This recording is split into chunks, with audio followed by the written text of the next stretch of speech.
अस्सलाम वालेकुम, आप देख रहे हैं वर्ल्ड। मैं हूं आपके साथ जुबैर अली। दोस्तों, आज इजराइल के खिलाफ आईसीजी के अंदर सुनवाई हुई है।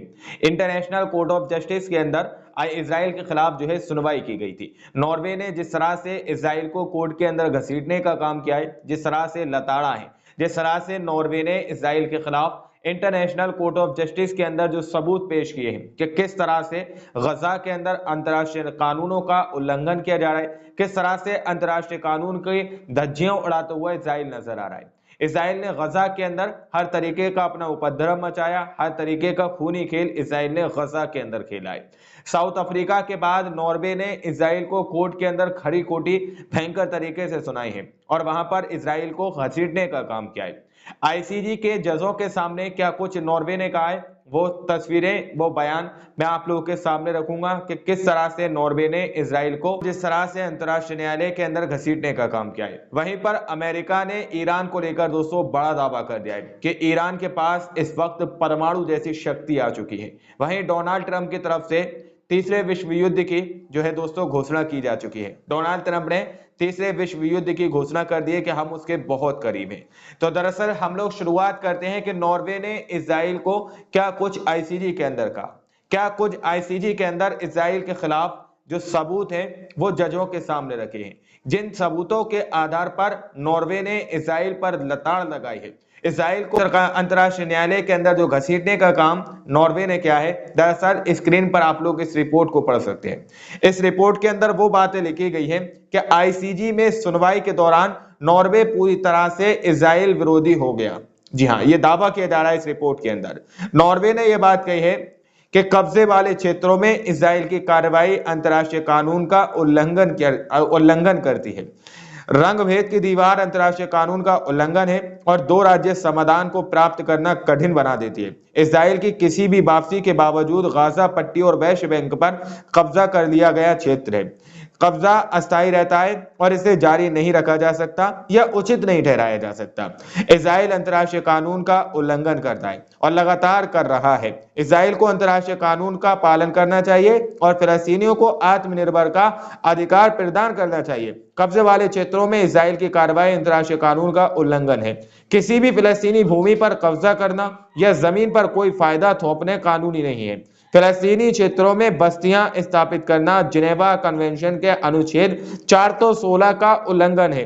इजराइल फिलिस्तीनी क्षेत्रों पर अपना कब्जा बनाए रखने के लिए प्राकृतिक संसाधनों का दोहन करता है। अंतर्राष्ट्रीय उल्लंघन का करने वाली इजरायली प्रथाओं को रोकने के लिए उपाय किए जाने चाहिए।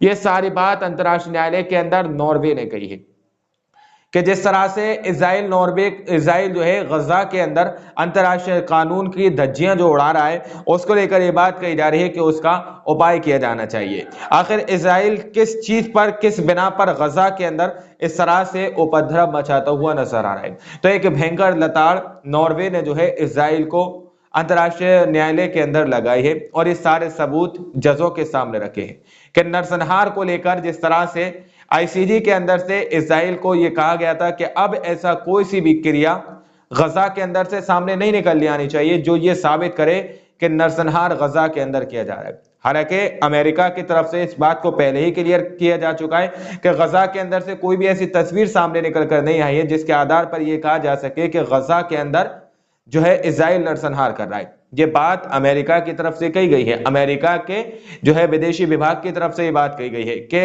गजा के अंदर से कोई भी ऐसी तस्वीर, ऐसी खबर सामने निकल के नहीं आ रही जो ये बात को साबित करती हो कि इजराइल गजा के अंदर नरसंहार कर रहा है। अब आप लोग समझ सकते हैं कि ये लोग आंखें वाले अंधे होकर किस तरह से दुनिया को जो है बेवकूफ बनाने पर पूरी तरह से आमादा है। वहीं पर दोस्तों अमेरिका ईरान से इस वक्त डरता हुआ नजर आ रहा है। अमेरिका के अंदर ईरान को लेकर काफी खौफ बरफ रहा है क्योंकि अमेरिका वाशिंगटन की तरफ से, वाशिंगटन टाइम्स का यह दावा है कि ईरान के पास परमाणु बम जैसी शक्तियां आ चुकी हैं। परमाणु बम जैसी शक्ति ईरान के पास पहले से ही मौजूद है। इस तरह का दावा वाशिंगटन टाइम्स का है। वाशिंगटन टाइम्स ये दावा कर रहा है कि ईरान के पास परमाणु बम जैसी ताकत है। अब आप लोग समझ सकते हैं, स्क्रीन पर इस रिपोर्ट को देखिए। इस रिपोर्ट के अंदर यह दावा किया जा रहा है कि इसके पास पहले से ही 5 परमाणु बम होने की संभावना है। वॉशिंगटन टाइम्स का दावा है कि ईरान के पास वर्तमान में परमाणु हथियार है और सुझाव है कि मई तक यह संख्या दर्जनों तक बढ़ सकती है। परमाणु हथियार विकसित करने की ईरान की क्षमता को व्यापक रूप से स्वीकार किया गया है, लेकिन देश ने अब तक आधिकारिक तौर पर उनका निर्माण करने से इनकार कर दिया है। एक बार जब ईरान अपने 3 परमाणु रिएक्टरों का निर्माण पूरा कर लेगा तो वह प्रतिमाह 4 परमाणु हथियार बना सकेगा। 48 प्रति वर्ष, यानी कि एक साल के अंदर 48 परमाणु बम बनाएगा और एक महीने के अंदर 4 परमाणु बम ईरान बनाएगा। ये जो खौफ, ये डर जो है दोस्तों, वॉशिंगटन टाइम्स का दावा है, यानी कि अमेरिका की तरफ से ये दावा किया जा रहा है कि ईरान के पास पहले से ही परमाणु शक्ति मौजूद है। ईरान के पास पहले से ही 5 परमाणु बम मौजूद है और दावा यह किया जा रहा है कि जल्द ही ईरान 3 परमाणु बम को चेक करेगा जो उसने बनाए हैं। अगर वो पूरी तरह से सफल रहते हैं तो फिर ईरान प्रति माह 4 परमाणु बम बनाएगा और प्रति वर्ष 48 परमाणु बम बनाएगा। ये डर, ये खौफ अच्छा लगा। वहीं पर दोस्तों डोनाल्ड ट्रंप ने इस सारी जंग को देखकर, इस सारे युद्ध को देखकर बड़ी बात कह दी है। जो दुनिया के अंदर पहले ही तारीखी 2 जंग हो चुके हैं जिसमें कत्लेआम, तबाही का मनाजर इस दुनिया ने देखा है, वही कत्लेआम, वही मनाजर दोबारा से देखे जा रहे हैं। उसके आधार पर डोनाल्ड ट्रंप ने जो बात कही है आप लोग स्क्रीन पर पढ़ सकते हैं। डोनाल्ड ट्रंप ये बात कर रहे हैं कि हम तीसरे विश्व युद्ध के बहुत करीब हैं।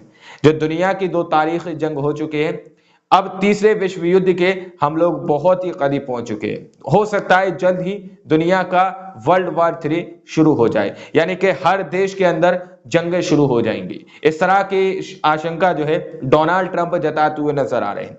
तो अब आप लोग समझ सकते हैं कि नॉर्वे ने इसराइल को किस तरह से अंतर्राष्ट्रीय न्यायालय के अंदर घसीटने का काम किया है। वहीं पर वॉशिंगटन टाइम्स का जो दावा है कि ईरान के पास परमाणु बम जैसी शक्तियां आ चुकी हैं।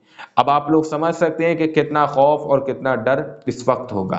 गजा के राफा के अंदर हालात बहुत ज्यादा खराब हैं। अगर आप लोगों को बहुत सारे यूट्यूबर ये बता रहे हैं कि इजराइल के ऊपर ये हुआ वो हुआ, तो इससे गजा को कोई फायदा नहीं पहुंच रहा है। गजा के राफा के ऊपर इजराइल ने भयंकर बमबारी की है। अब जो है मिस्र का, इजिप्ट की जो है सीमा लग चुकी है, वहां से फिलिस्तीनी कहां जाएंगे, ये बड़ा सवाल है। हम आपको ये खबर इसलिए बता रहे हैं ताकि आप लोगों को, जो लोग ये कहें कि इजराइल के ऊपर ये भयंकर हमला हुआ, वो हुआ, ये हुआ, तो उनसे जरा पूछिएगा कि गजा के लिए क्या हुआ। बाकी हम छोटी बड़ी सारी खबरें आप लोगों के सामने रख रहे हैं। आप लोग अपनी राय कमेंट सेक्शन में हमें जरूर दीजिएगा। मिलते हैं अगली वीडियो में, जब तक के लिए अपना ख्याल रखिएगा।